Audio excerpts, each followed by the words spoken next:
Okay, salamat po sa Panginoon sa atin pong special number sa buhay po ni Sister Mayet. So that is find us faithful. Yan. So sabihin, tayo pong lahat ay mag-iwan ng magandang legacy sa susunod po na henerasyon ng mga Kristiyano. So, which is faithfulness. Ano po? So tayo po maging tapat sa ating paglilingkod sa Diyos. Huwag tayong maging sakit ng ulo o matigas ang ating puso na maglingkod sa Diyos. Paulit-ulit na tayong kinukulit ng Bible na maglingkod po tayo. So, tayo ho ay mag-iwan ng magandang buhay, ano po, or legacy sa mga susunod po na generation ng ating pong mga kumbaga mga kapatid po natin or let's say mga anak po natin. Okay? Salamat po sa ating Panginoon. At ngayon po, so tayo po ay magpapatuloy sa pag-aaral po ng salita po ng Panginoon. So, concerning our passage last Sunday, ito po ang ating continuation. So, samahan niyo po akong muli sa Jeremiah chapter 29, verses 1 to 14. So, ito po yung ating passage na sinimulan po last Sunday at pagpapatuloy po natin ngayong umaga. Jeremiah 29, 1 to 14. So, meron ko kasi text po dito na familiar sa atin na kinukuto natin lagi or in-memory verse po natin. So, that is verse 11. Ano po? Pero kung titingnan po natin yung context, so mas magiging malinaw po sa atin kung para saan ba yung talata na yon. Hindi ho siya directly na sinasabi ng Panginoon sa atin. So, because meron po itong historical background, meron po itong context, konteksto kung para kanino po isinulat. Yun pong talata po na yon, Jeremiah 29:11. So, nakapaloob po siya, embedded po siya dito sa ating passage. So, tayo pong lahat ay magsitayo muli para po sa pagbasa, mga kapatid. Okay, tingnan po natin sa salin po ng ating mga Biblia at pagkatapos tayo po ay mananalangin. These are the words of the letter that Jeremiah the prophet sent from Jerusalem to the surviving elders of the exiles and to the priests, the prophets, and all the people whom Nebuchadnezzar had taken into exile from Jerusalem to Babylon. This was after King Jeconiah and the Queen Mother, the eunuchs, the officials of Judah and Jerusalem, the craftsmen and the metal workers had departed from Jerusalem.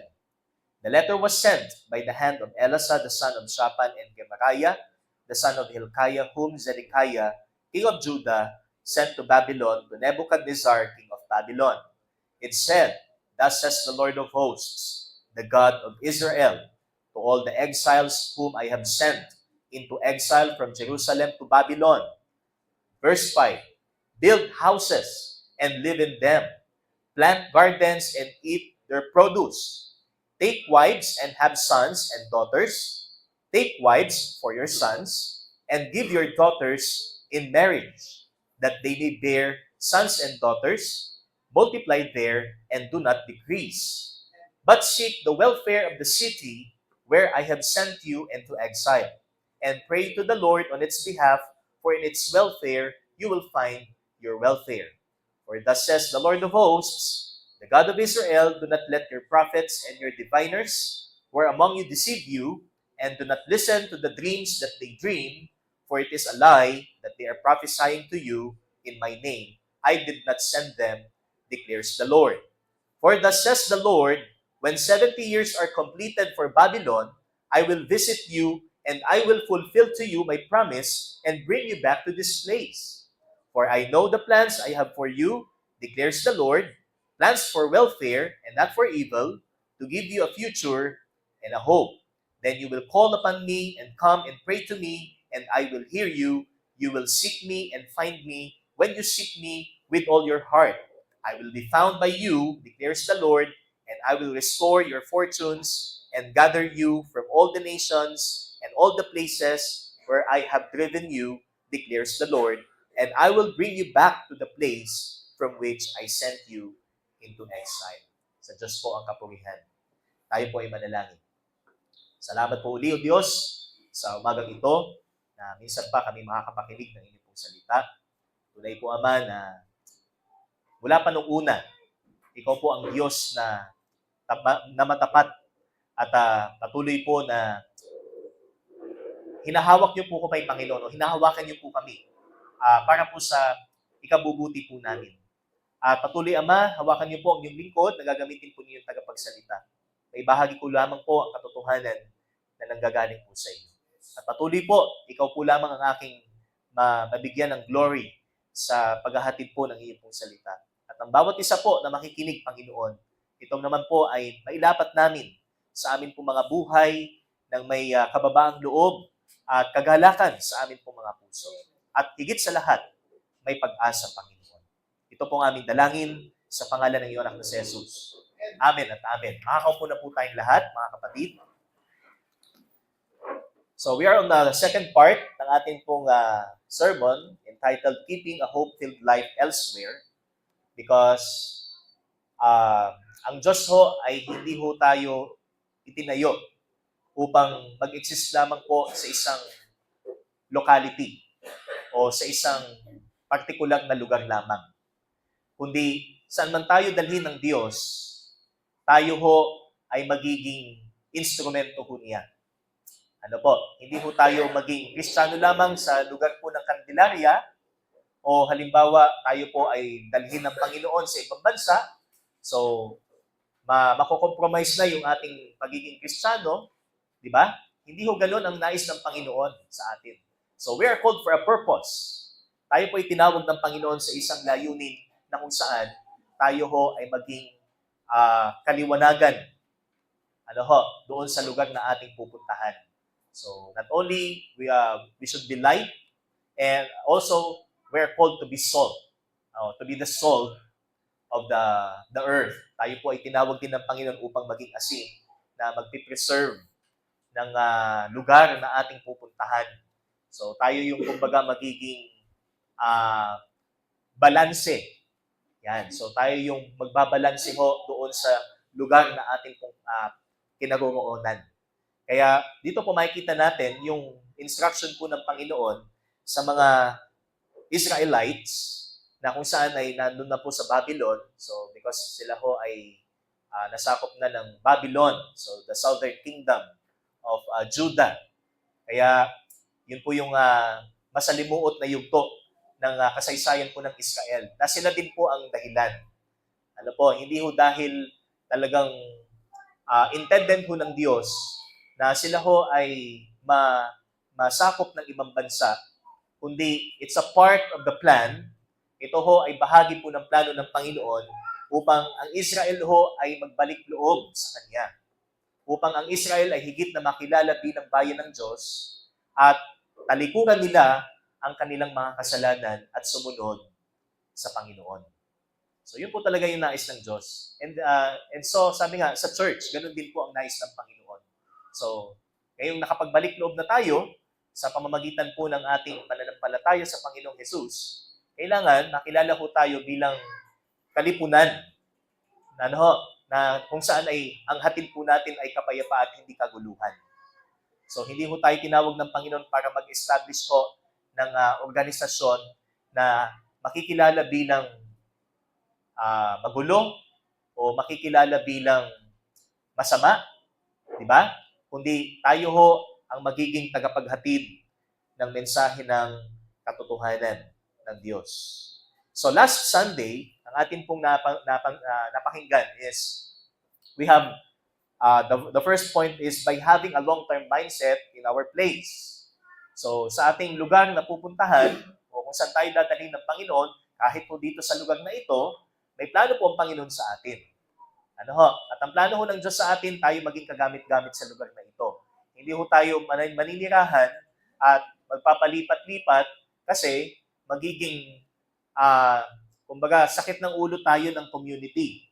O magiging, kumbaga, makikilala tayo bilang masamang tao. Kaya tayo ituturing, let's say, yung persona non grata, for example. Yan. Pagka, halimbawa, ang isang tao ay nagsalita against doon sa bayan na kanyang, let's say, sa isang partikular na bayan, o kahit doon sa bayan na kanyang kinaroroonan. So, nandun yung tinatawag na pagde-declare sa kanya bilang persona non grata, which means hindi siya welcome doon sa lugar na yon. Ano? So, hindi siya welcome kasi meron na siyang image na hindi maganda na ipinakita. So, hindi humaagi yan sa isang Kristiyano. Kundi kailangan samantalahin po natin ang pagkakataon na kung tayo ho ay winelcome ho sa lugar kung saan po tayo naroon, so kailangan nandun yung ating pagpapanatili ng magandang image at ng ating testimony bilang anak ng Diyos. So hindi po tayo para mag-establish ng magulong, let's say, magulong pamilya o magulong community, tayo pa yung maging promotor o pasimuno ng kaguluhan. So, by having a long-term mindset in our place, so to build, to live, and sabi dito, to build, to live, and to settle down. So, magtayo ng bahay, magtanim, may kabubuhay, at settle down. So, dyan na kayo bumuo ng inyong pamilya. So, it involves quality, which is endurance. So, tinuturuan po sila ng Panginoon, ang mga Israelita, na pagtiisan ang buhay sa dayuhang lugar. So, kasi ang promised land nga ang kanilang lugar ng kapahingahan. So, that's the place of their place of comfort. Yung promised land ng Panginoon. Ngayon, dinala sila sa isang dayuhang lugar. Of course, nandun po yung mga adjustments na kailangan po nilang gawin, and also yung mistreatment na po pwedeng matanggap nila mula sa mga taong naroon, mga Babylonians. Pero sa kabila nito, ano po ang turo po sa kanila ng Panginoon? Huwag kayong mag-isip in a way na dyan na kayo mamamatay.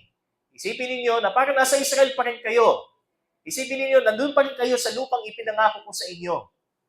So yun po yung mindset na gusto kong manatili ng Panginoon, o gusto ng Diyos na manatili sa isipan po ng mga Israelites. So it involves quality and also quantity. So bumuo kayo ng pamilya, itaguyod ninyo ang pamilya niyo dyan, palakihin niyo sila sa pagpapalaki ayon sa aking itinuro sa inyo, dun sa Deuteronomy. Remember that, kung sino ang Diyos. Di ba? Yun po yung nais mo ng Panginoon na ipagpatuloy nila kahit sila po ay nasa dayuhan ng lugar. And, sabi po diyan, a hope-filled life has no specific city or country to live with, and a changed life in Christ is purpose to be seen elsewhere. So, wag lang kung saan tayo comfortable, doon lang tayo mamumuhay bilang Kristiyano. Doon lang tayo mag-a-apply ng principles bilang isang Kristiyano. Kahit po tayo dalhin sa isang liblib na lugar, kahit po tayo idalhin sa isang lugar na parang imposibleng mabuhay ng matagal. Okay?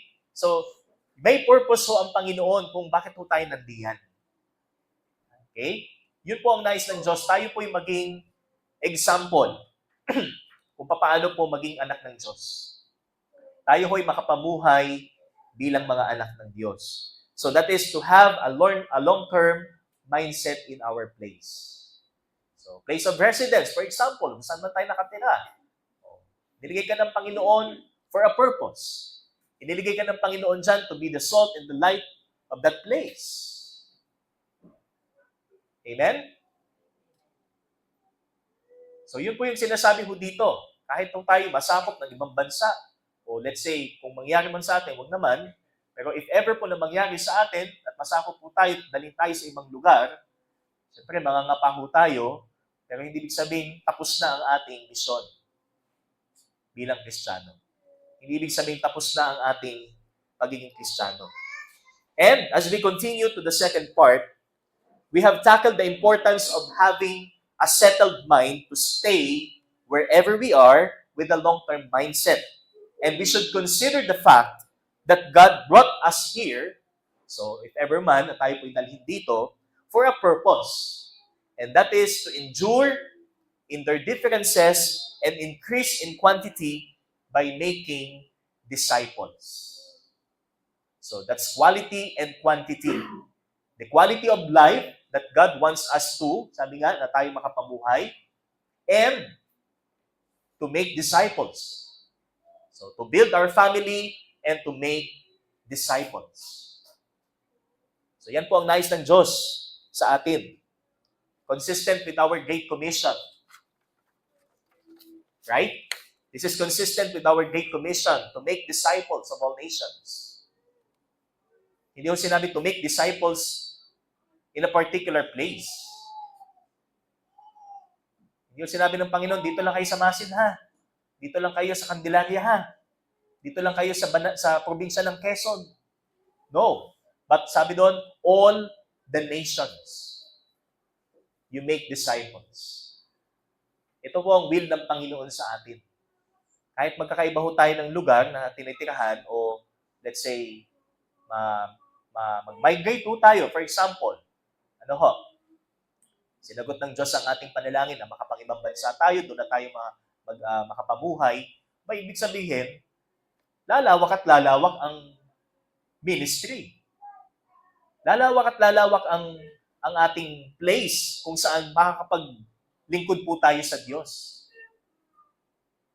Hindi ibig sabihin magpapaalipin tayo sa dayuhang bansa, kundi sa pamamagitan ng ating pamamalagi sa dayuhang bansa, makapaglilingkod pa rin tayo sa Panginoon. Amen po ba? So, kung yan po maging sitwasyon natin, kasi hindi naman po lahat pagkakaluban po tayo ng ganong pagkakataon. But, saan man tayo dalhin ng Diyos? Ito ho ang kanyang kalooban. Makapamuhay po tayo na alam po natin, nagagawa pa rin po natin yung dapat. Nagagawa pa rin po natin yung kung ano yung tawag sa atin ng Panginoon. Yung calling po sa atin ng Panginoon. Okay? So, more than that, God intended the Israelites in their exile to be His intercessors. To pray for their welfare by praying for the welfare of Babylon. Verse 7, tingnan po natin. Ano po sabi? But seek the welfare of the city where I have sent you into exile, and pray to the Lord on its behalf. For in its welfare, you will find your welfare. So, ang Israel, nasa Babylon na sila. And they seek welfare. Kasi, estranghero sila doon. So, wala sila nung katulad na pribilehiyo ng isang Babylonian. Kasi sila ho ay citizen doon sa lugar na yun. Di ba? Ngayon, ano po sabi ng Panginoon sa kanila? If you're seeking welfare in that city, pray. Manalangin ka. Hindi para sa iyong sarili, kundi una, para sa kapakanan ng bansang ito o ng lungsod na ito. Kaya ang ating pangalawang punto ho, sabi dyan, by interceding through prayer for our place. Not only have to have a long-term mindset in that place, to settle down, but also to pray. Tayo po ay maging intercessor ho ng Panginoon sa lugar na iyon. Alam nga namang ikaw ay nandoon, ang gusto mo, ang ipapanalangin mo sa Diyos ay bumbahin yung lugar na iyon kasi unbeliever sila. Ay nandoon ka. Nasaan yung welfare? Sabi nga, what sense yung pagsisik mo ng welfare kung ang puso mo ay matigas para sa mga tao? Remember Jonah? Naalala niyo si Jonah? Kasi ganun yung puso niya matigas. Ayaw niyang maligtas yung mga Ninevites. Pero iba ang gusto ho ng Panginoon. Di ba? So ito po yung nakita ho natin dito na ayaw ho ng Diyos na sa pagiging estranghero natin sa isang lugar na dayuhan para sa atin, maging dayuhan din ang puso natin para sa kanila. Maging dayuhan pa rin yung ating kagustuhan na sila ho ay maging people of God din. Na sila ho ay maging, kumbaga, maligtas din sila. So yun po yung makikita natin, mga kapatid. So, interceding through prayer for our place. So, while on their exile, they were instructed to be God's intercessors for peace and prosperity of Babylon. So, yun po yung sinasabi dito, mga kapatid, na hindi lang po tayo nandoon to promote peace, but to pray also. Ipapanalangin din natin sa Diyos na talagang manatili ang kapayapaan sa lugar na ito. Okay? Alam niyo po, ang sitwasyon po marahil ng mga Israelites dito, mas privileged pa ho sila. As compared po sa mga Kristiyano ho ngayon na nasa ibang bansa na kung saan talagang pinagbabawalan ho sila. Pinagbabawalan ho sila na magdala ng Biblia, pinagbabawalan ho silang mangaral publicly, kasi anytime pwede silang dalhin sa kulungan, di ba? Pwede silang mamatay kapag ginawa nila yon. So, they were more privileged. Mas privileged po ang mga Israelites para gawin ito. And tayo din. Di ba? Tayo ho na nasa bansang ito, we're privileged na manalangin para po sa kapayapaan ng ating bansa. Dahil kung mananatili ang kapayapaan sa bansang ito, so mas opportune ho tayo, we are more privileged to do kung ano po ang tawag ng Panginoon sa atin. Kung ano po ang calling sa atin ng Panginoon. So it is a foreign task for God's people to pray for a foreign country's prosperity. Siguro sa part po natin, ganito, wala naman ako doon. Eh, bakit ko ipapanalangin ang kapayapaan? Wala naman ako doon. So, hindi tamang kaisipan yan. Kasi, kung halimbawa, dito naman sa atin maganap, dito maganap yung kung anong nangyayari ngayon sa Middle East. For example, siyempre, magsisik tayo ng welfare. Magsisik tayo ng saklolo mula sa ibang bansa. Oy, tulungan niyo kami. Di ba? Kaya, huwag tayo yung tipo na, wala namang gulo dito sa atin. So, we are very, malayang-malaya po tayo. So, hindi po tamang kaisipan na huwag tayong manalangin o wala tayong pakialam sa ibang lugar na ipanalangin ang kanilang kapayapaan. Okay? So, it is a foreign task for God's people to pray for our foreign country's prosperity. Judah were like us.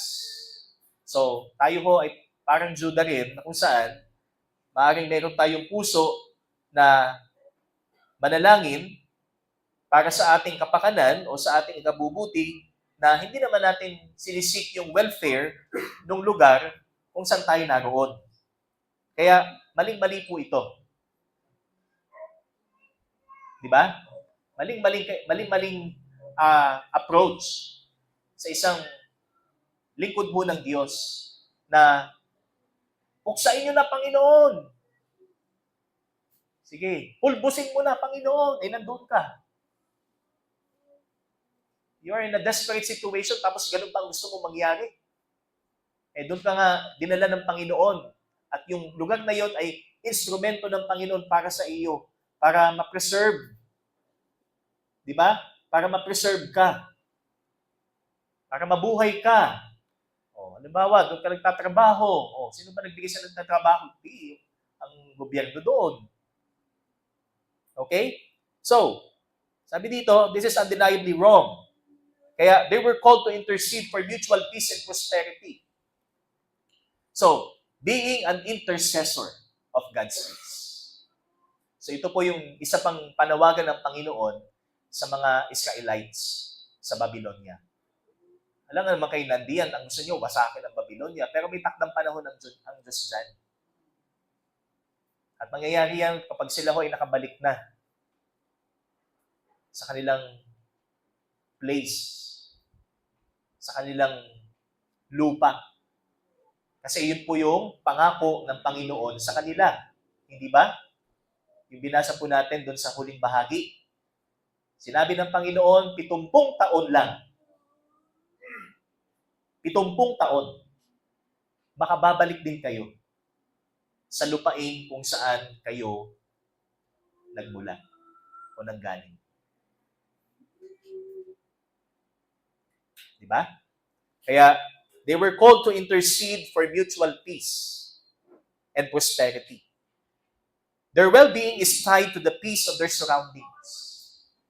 Ang kapayapaan, sabi dito, o ang kanilang kabutihan o ikabubuti, kapakanan, ay nakakonekta ho sa kapayapaan ng kanilang kapaligiran. So it is tied to the peace of their surroundings. Kaya they were asked to pray for it. The blessing or their blessing comes through blessing others. Kaya kung ikaw ay halimbawa ay nasa ibang bayan, Panginoon, bless this place.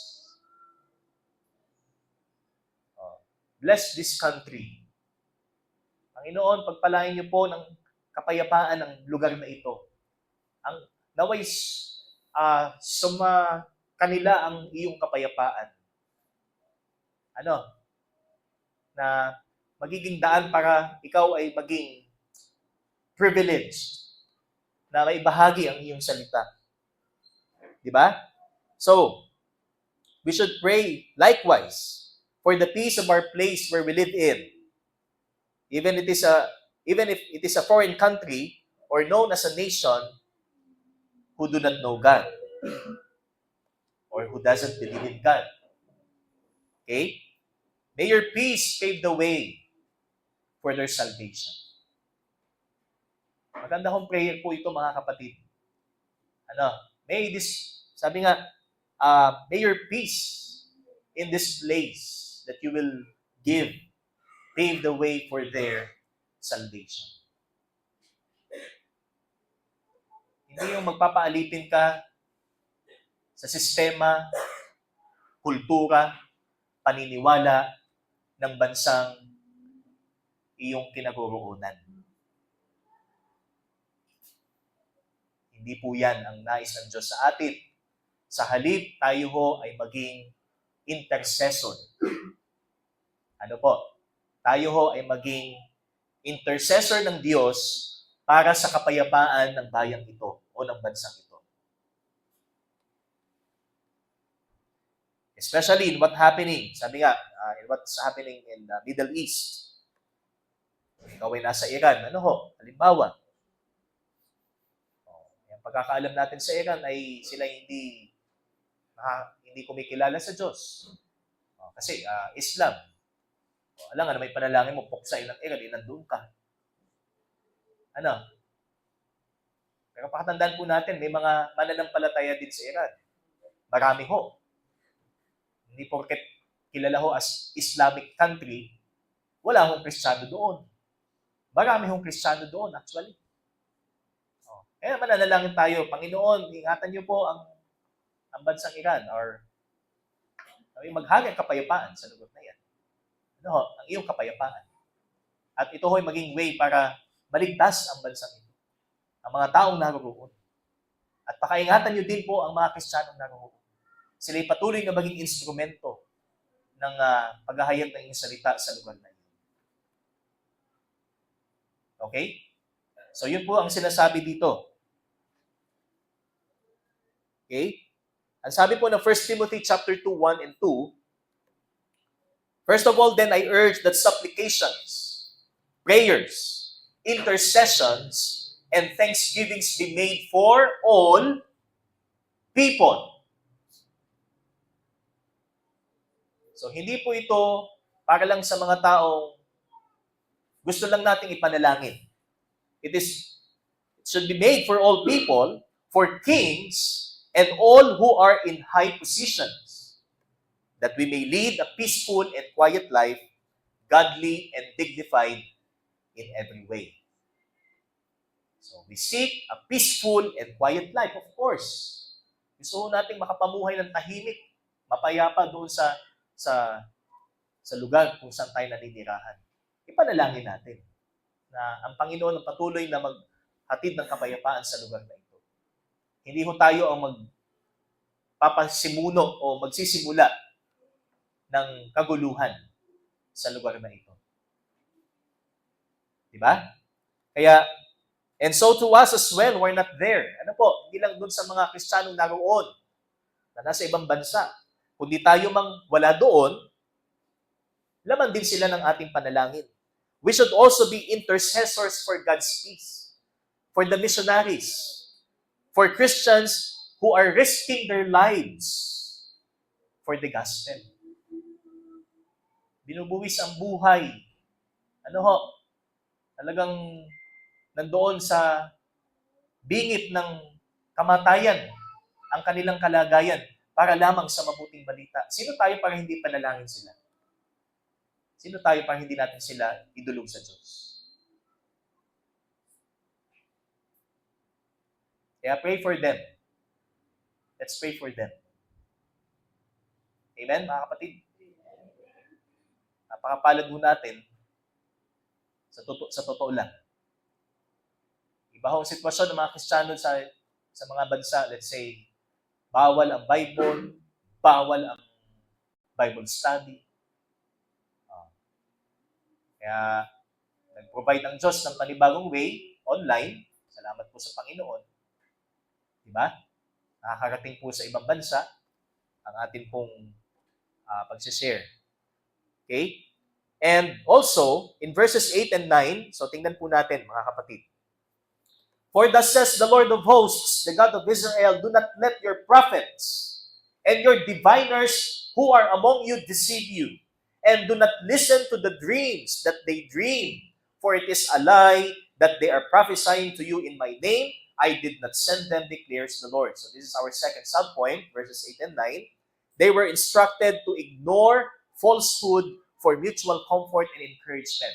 So, makatandaan po natin, bilang isang Israelita ho nandoon sa Babylonia, marami ho sila. Kaya pag sila'y patuloy na makikinig sa mga taong nagsasabing malapit na ang inyong pagbabalik sa Babylonia, samantalang ang mensahe ng Diyos, kayo mamamalagi diyan sa loob ng 70 taon, huwag ninyo silang pakikinggan. Baka hindi mangyari ang nais ng Diyos sa kanila.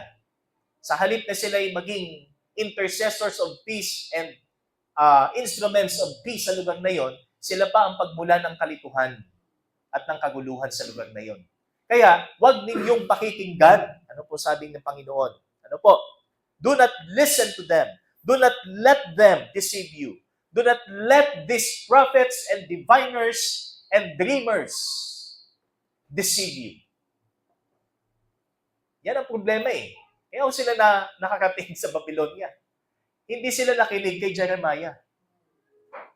Hindi sila nakinig sa mensahe ng Diyos. Malapit na. Ito na ang panahon. Ano ho?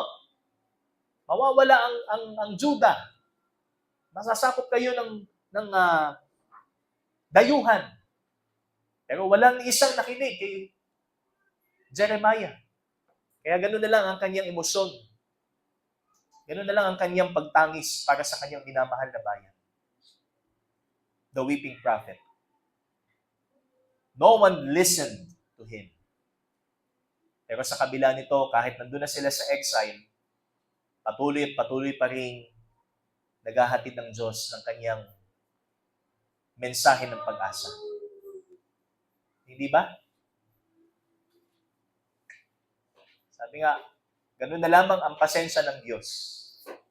Ganun na lamang ang pagtitiis ng Panginoon sa katigasan ng ulo ng mga Israelita. Pero dahil mahal sila ng Panginoon, ganun pa rin, patuloy pa rin niyang inihahatid ang kanyang salita sa kanila. Okay? So while on exile, they were told not to listen to false promises sent by diviners. So mga diviners is mga manghuhula. Wala naman silang access sa Diyos. Hindi naman sila sa Panginoon nakakonect.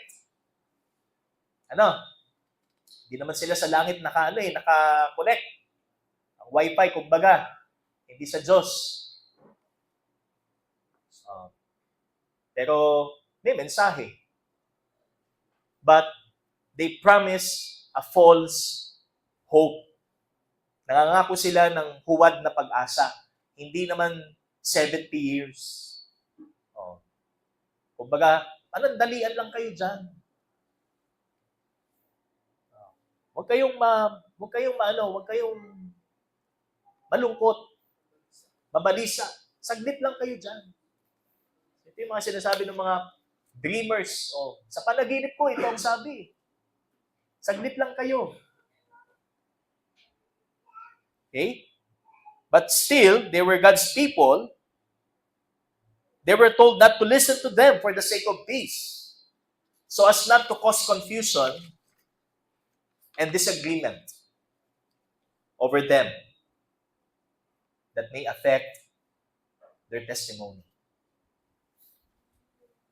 So, sila mismo ang sasalungat doon sa hangad ng Diyos na kapayapaan kung patuloy silang makikinig sa mga taong ito. Kung patuloy silang makikinig doon sa mga prophets and diviners na walang katotohanan ang kanilang mga sinasabi.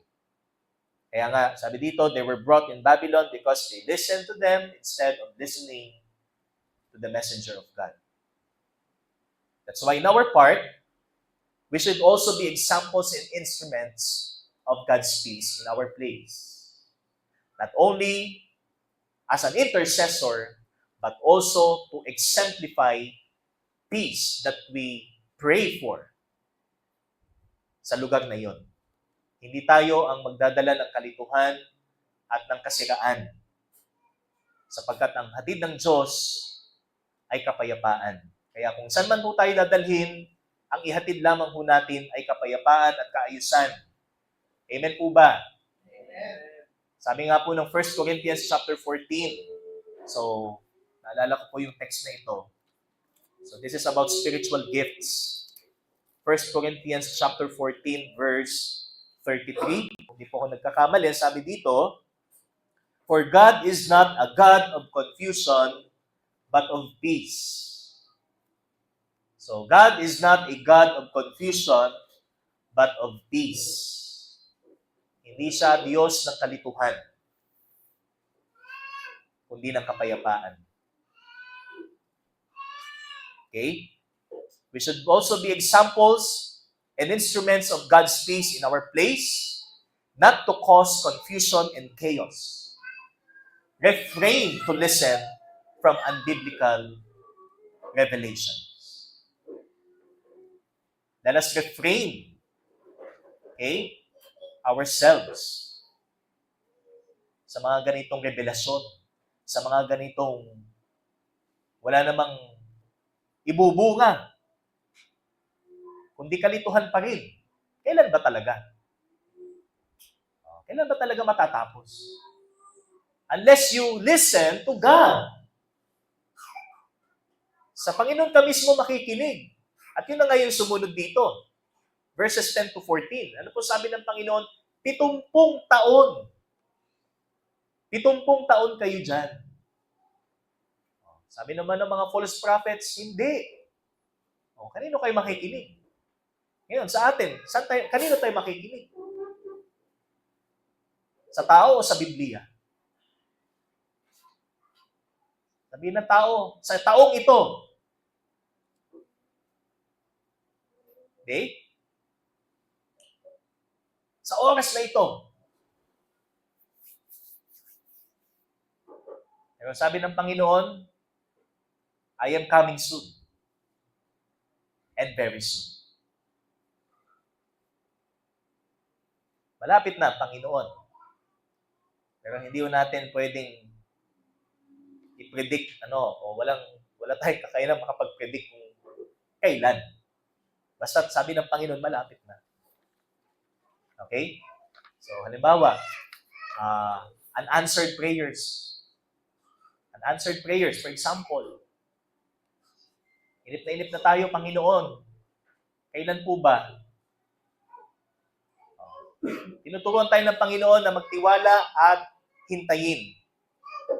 Ang kanyang sagot, ang kanyang kasagutan. Okay? Huwag tayo mainip. Sapagkat hindi natin alam ang hinaharap na naghihintay sa atin.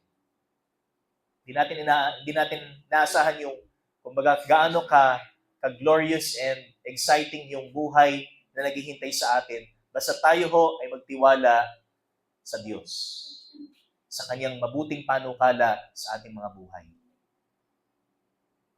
Ano po? Kaya, local man o abroad, hindi umaiksi ang kamay ng Panginoon. Para tayo ho ay abutin, lingapin, at patuloy na magliwanag sa lugar kung saan tayo niya dadalhin. Amen?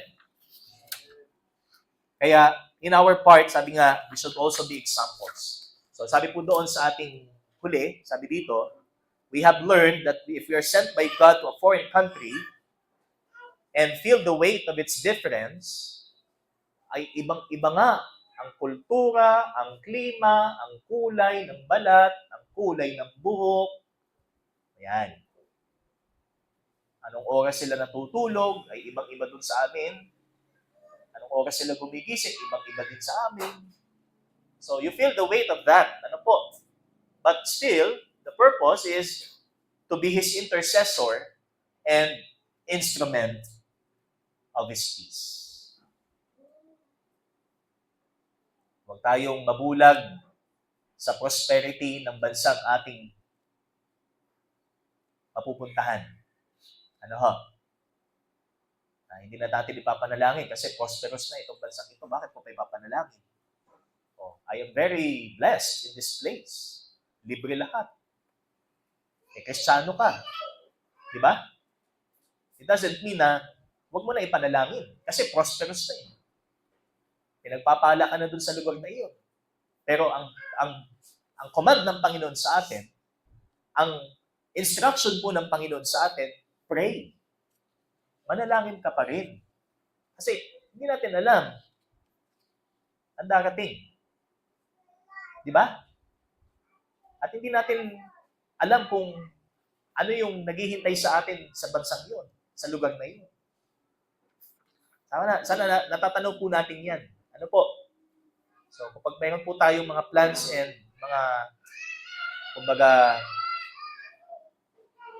yan. So, yun po, ano po? Kailangan nandun po yung ating pagtitiwala sa gagawin sa atin ng Panginoon. Kung lolobin niyo po, O Diyos, sa lugar na ito, ako po ay magiging kagamit-gamit sa inyo pong ministry. Hindi po ako magiging, mahirap mangako eh. Basta't magtiwala ho tayo sa Diyos. Ano ha? Pagtiwalaan po natin ang karunungan at ang kalooban ng Diyos. Okay? So, we are likewise instructed to be His intercessor of peace and instrument of peace as well. Pray for the welfare of that country or of that place, and do not listen to unbiblical promises. Para hindi tayo mag-create ng confusion at makompromise ang ating patutuo sa lugar kung saan tayo nandoon. Amen, mga kapatid? So, let's keep a hope-filled life. Okay? Hindi lang sana dito lang sa lugar na ito, kundi kung saan man mo tayo daling ng Diyos. Let us stick to our goal, and that is to live a hope-filled life elsewhere. Tayo po'y manalangin. Salamat po, Panginoon, sa iyong salita.